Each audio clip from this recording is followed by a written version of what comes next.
Hi, I'm Alan Humphreys from the Sardie Pastures Group in South Australia, and today, for my work with the Crop Trust, helping small farmers in developing countries adapt to climate change, I will be talking about how to make small-scale alfalfa or lucerne silage in containers. So why silage? Small farmers in developing nations often have poor quality hay that results from it being stored outside, where it has little or no rain protection and is fouled by rodents. In addition, most of these farmers rely on shared or contracted baling equipment, so are often unable to get the hay cut and baled at the right growth stage and between rainfall events. So I thought if I can get small farmers to collect containers that are otherwise waste, they can make silage that is better quality, protected from the weather and from rodents. This was my first attempt to make silage back in 2019 after talking to some farmers who are expert large-scale silage makers at Meningie in South Australia. And lastly, as a note that while silage makers in the US inoculate their silage with good microorganisms, i.e. lactic acid bacteria, this practice is rarely done in Australia. So first, I advise to check to see what silage you can make without this additive. Good luck! So, time to loosen up. The video starts 3 days after I cut the alfalfa in Adelaide in May. Step 1. Wilting and testing the alfalfa to see if it is ready. Okay, the first process is to cut the alfalfa and let it wilt for at least 2, probably 3 days in the field. The time really depends on how warm and cold the day and night temperatures are. Okay, so I'm now going to demonstrate how dry the lucerne or the alfalfa is. You can see it's wilted here. It was in our paddock for 3 days in May. We've had very dewy mornings, but it has been 21 up to 21 degrees during the day. So I'm just going to do a little bit of a test now to see how easy it is to extract water from the leaves.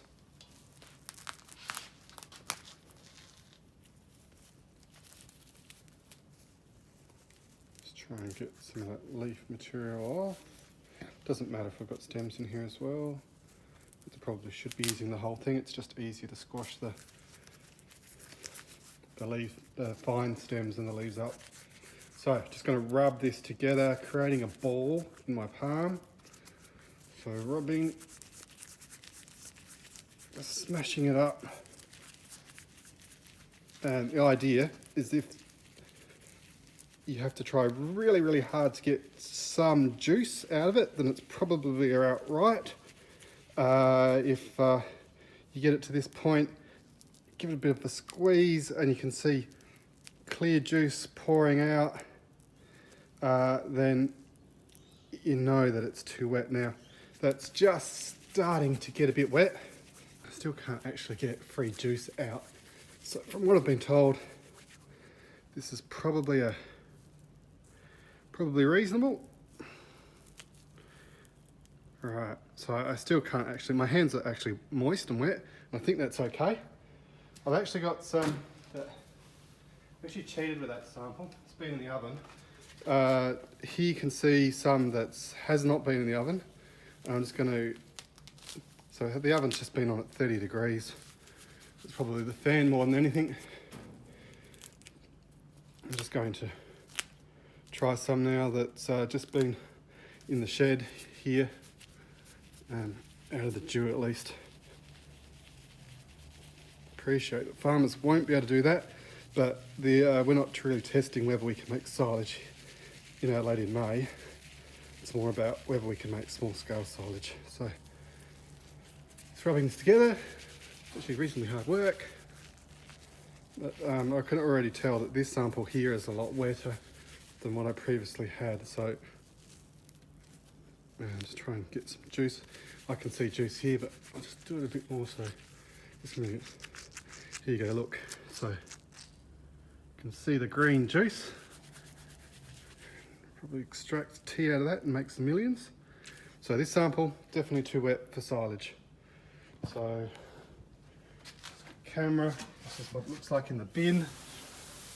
Visually see that, yeah, it's certainly droopy, but it's wetter than the material, you know, even the appearance that you can see that's come from the ovens. So now I'm going to evaluate two container types for making small scale silage. The first that was suggested to me was a disposable bin liner.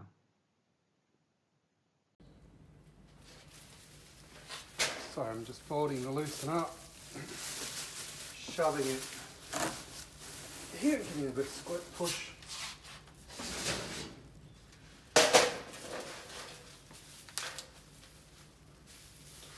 So I fill the bag essentially.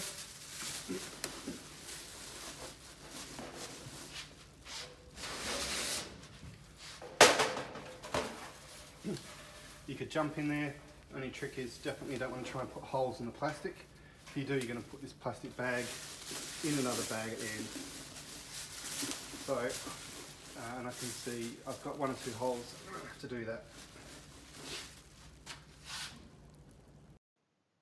And now we're going to look at using a reusable solid bucket or drum with a lid that seals. So now I'm going to take my oven samples and just shove them into this bucket. This bucket is going to have a clear advantage over the plastic bags, that it's not going to have an issue with holes, which I was having with the bags. Hopefully I've got enough material to shove in here. It's amazing how much you can pack it down. Anything to leak out of that? A black bucket would be better, even a garbage bin with a lid, which I might try on some of the other material on Monday. This will let light in, and you don't want the silage being exposed to any light. So I'll actually probably have to put this container in a dark place or in a plastic bag. If you're doing lots of them with here, it probably wouldn't be too bad, but given I'll only be doing one, probably a reasonable idea.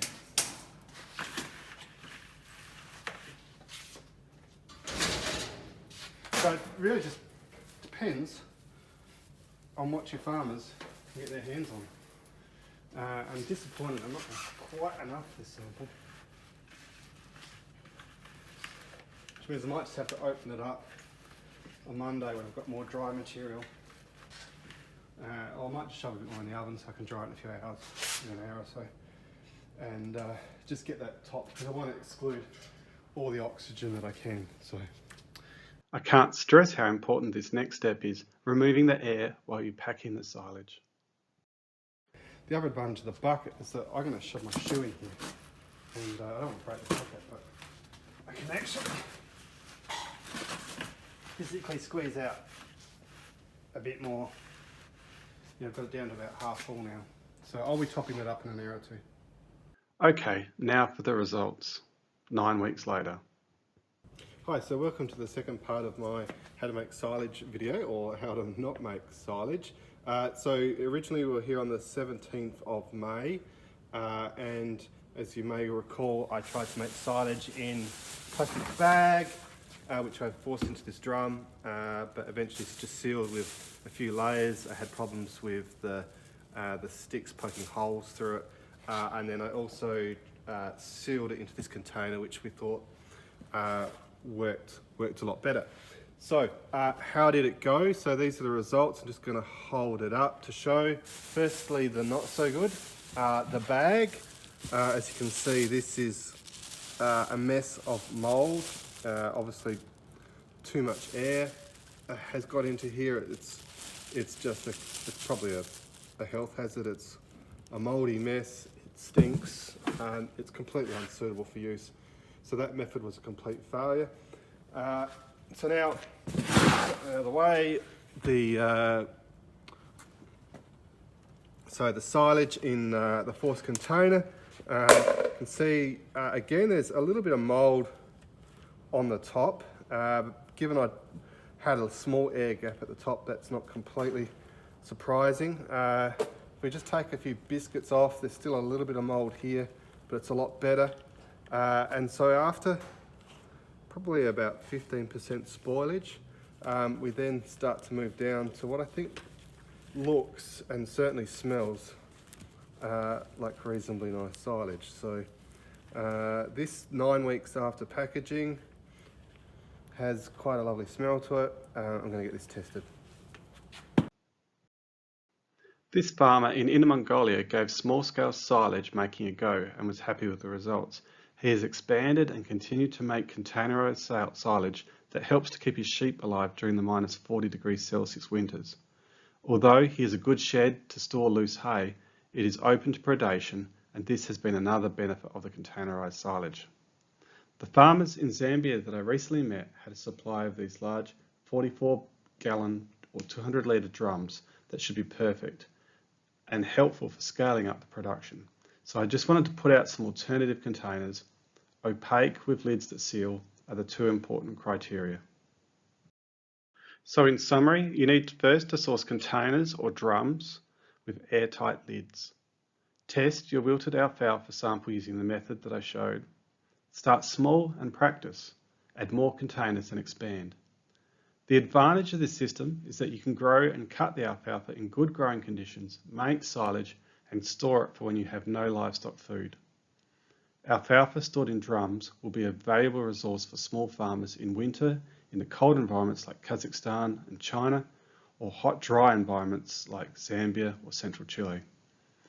This is a great technique for domestic farmers that hand cut a small area of alfalfa every day. So please share your experiences with making small-scale silage in the comments below, and don't forget to subscribe or like my other videos. Thank you for watching.